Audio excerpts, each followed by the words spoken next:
welcome down Third Rock Sound. Mason Young here. Today I am doing a remix or a mix for Grown Up Indigo. Again, I really like his stuff, so it's really fun to do. This song is called Muse and Abuse.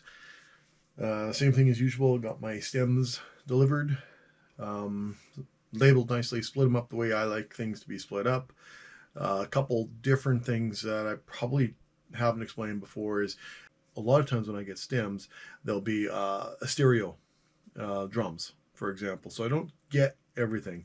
So what I generally do is I will duplicate, in this case triplet, make 3 copies.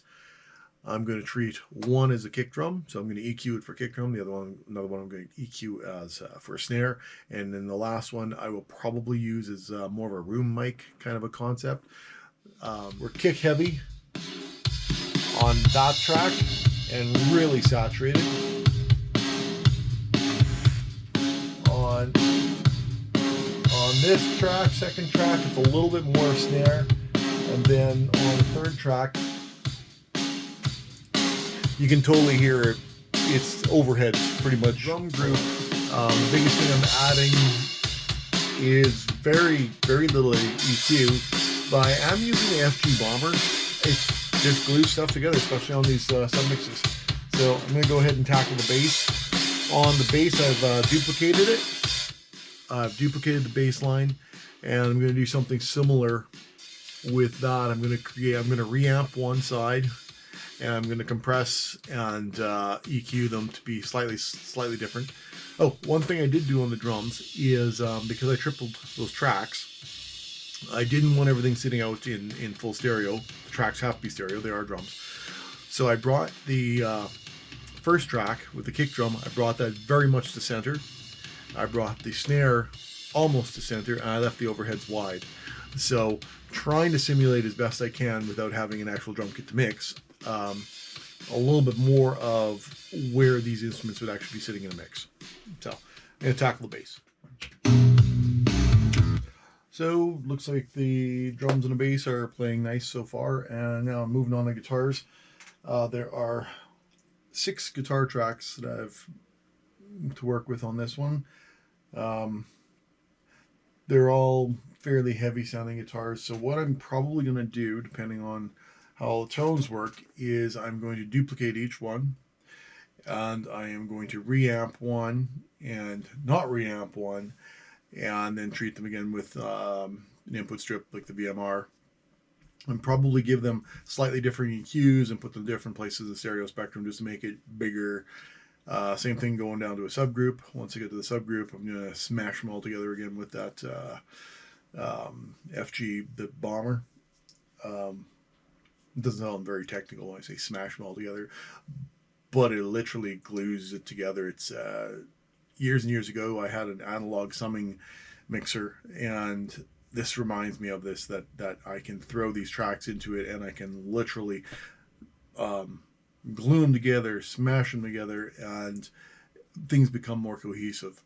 Again, that's like a very super technical talk, I know, but music shouldn't necessarily be all about the technical talk. It should be about making things sound musical. And my opinion has always been that a musical mix will trump a technically perfect mix any day, and that's whether I'm mixing live sound or whether I'm mixing in the studio.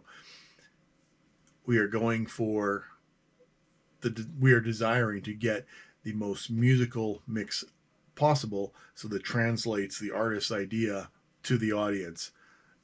Being hyper technical and super specific about how certain pieces of equipment work doesn't represent the artist very well most of the time.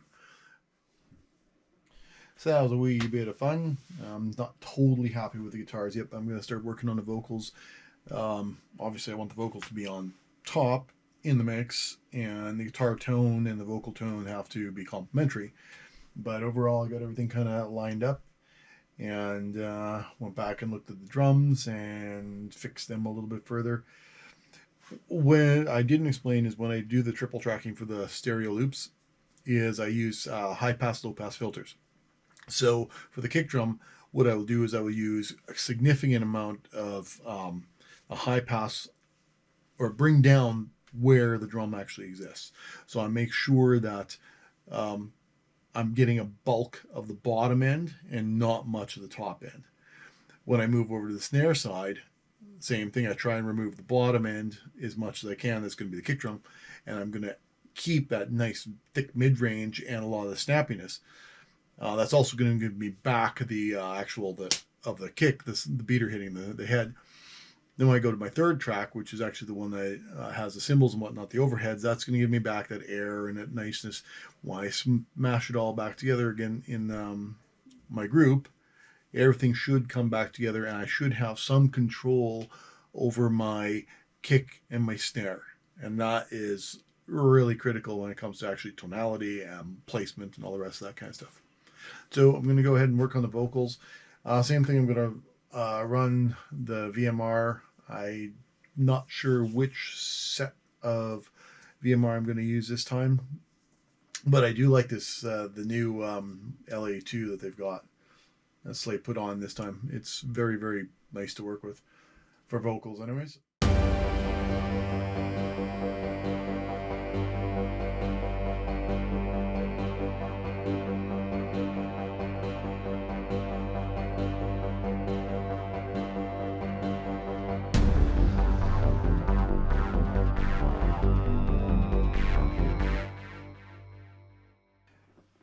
Okay, so something I wasn't clear about earlier, when I say about reamping a guitar line or a guitar track, what I normally will do is I will take, especially this case we've got distorted guitars, what I want them to do is sound less solid state. So I'll go find a tube emulation of, say, a nice clean. In this case I used basically it's a Soldano, it's a Soldano model of a clean amp, and it gives it a nice bit of a warmth to it, a little bit more depth. That playing off the original track, which is a little bit more solid state sounding, really adds a little bit of depth to it.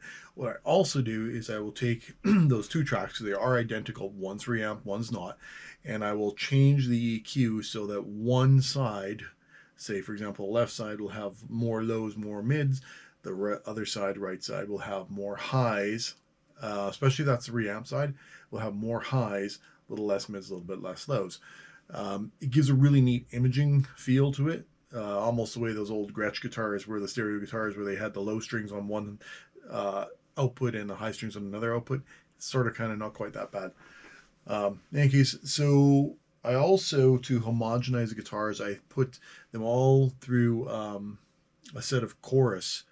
So I sent them to a subgroup, or actually an auxiliary send of chorus, just to give them all a similar effect, and it also smoothed them out a little bit, which I really, really liked. I also used the wonderful new plugin called Fresh Air Slate. Yes, you owe me money again. I'm really liking that. It opens up a lot of high end, gives a lot of top palette air. Everything sounds really polished. So I believe I am pretty much ready to master this particular track. Very pleased with the overall. It's, once again, Grown Up Indigo. Good song. Thank you.